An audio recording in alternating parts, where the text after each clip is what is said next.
ஆனா இப்போ நாம் தமிழர் கட்சி 2026 தேர்தலில் வந்து எதிர்கொண்டு உண்மையான வாக்குறுதிகளை கொடுத்து தோல்வி அடைஞ்சது. ஆனால் இப்போ தாவேக்கு ஆட்சி வந்திருக்குது, தாவேக்கால நிறைய பேர் இருக்கிறாங்க.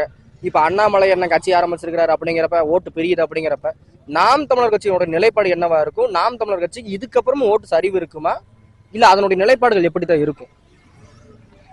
மக்கள் வந்து இன்னைக்கு ஒரு நாள் மாறும், நாளைக்கு ஒரு நாள் மாறும் நினைச்சிட்டு தான் இருப்பாங்க. ஆனா மக்கள் ஒருபோதும் மாறுறது கிடையாது. நாம் தமிழர் கட்சி அந்த மக்களுக்கான மாற்றத்தை கொண்டு வருது. தொடர்ந்து களத்துல நிக்கிறது நாம் தமிழர் கட்சி தான். ஆனா மக்களுக்கு அது தெரியறது கிடையாது.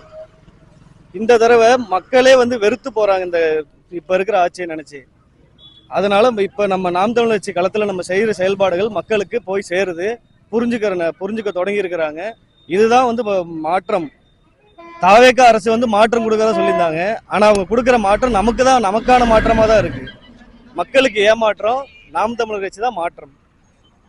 இல்ல என்னன்னு கேட்டீங்கன்னா, இப்ப இந்த 35 நாள்ல வந்து பாத்தீங்கன்னா 35 வழக்குகளுக்கு மேல ஆணவ கொலைகள் 175 பாலியல் வன்கொடுமைகள் நடந்திருக்குது. இப்ப நாம என்ன கேட்கிறோம்னா, இதுக்கப்புறம் அவங்க கால அவகாசம் கேட்டிருக்கிறாங்க. இது வரைக்கும் தப்பு நடந்திருக்குல்ல, கால அவகாசம் கேட்டிருக்காங்க. அந்த கால அவகாசத்தை குறித்து நீங்க என்ன நினைக்கிறீங்க? இப்ப வந்து 35 கற்பழிப்பு, 40 கற்பழிப்பு இதெல்லாம் வந்து வெளியே தெரியுது. ஆனா இதே திமுக ஆட்சியில் நடந்து கொண்டுதான் இருந்துச்சு. நான் தாவேக்காக்கு ஆதரவு சொல்லல. நான் காவல்துறை அலுவலகத்துல எல்லாத்தையும் நானும் பார்த்துருக்கிறேன். ஒரு பாலியல் குற்றத்துக்கு நாங்கள் போயிருந்தோம். அவங்க வந்து கேஸை வந்து மூடி மறைக்க தான் பார்ப்பாங்க.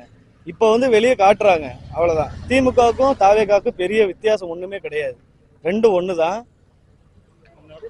முன்ன விட அதிகமா இருக்குன்றதுல எப்பவும் போல நடந்துட்டு தான் இருக்கு. இது வித்தியாசம் இல்லாத அரசு. இவங்க ஒன்றும் தடுக்க மாட்டாங்க. மாற்று வந்து நாம் தமிழ் கட்சி தான் மாற்றம் இருக்கும். இல்ல அவங்க கால அவகாசம் கேட்டிருக்காங்கல்ல, இத்தனை நடந்துமே கூட கால அவகாசம் கேட்டிருக்காங்கல்ல. கால அவகாசம் 6 மாத காலம், எங்களுக்கு ஒரு 5 மாத காலம் வேணும். ஏன்னா இந்த எடுத்த உடனே நம்ம வந்து ஆட்சியை மாற்ற முடியாது, வந்த உடனே திருத்த முடியாதுன்னு சொல்லியிருக்காங்கல்ல. ஆட்சி அதிகாரம் அவங்க கையில தான் இருக்கு. அவங்க நினைச்சா ஒரே கையில தான் எல்லாத்தையும் மாற்ற முடியும். காவல்துறை முதலமைச்சர் கையில தான் இருக்குது. மாற்ற முடியாதெல்லாம் ஒன்றும் கிடையாது. இதுக்கு கால அவகாசம் எதுக்கு? 6 மாசம் கழிச்சு மட்டும் காவல்துறையினர் 4 நாள் கை கால் வந்துருமா?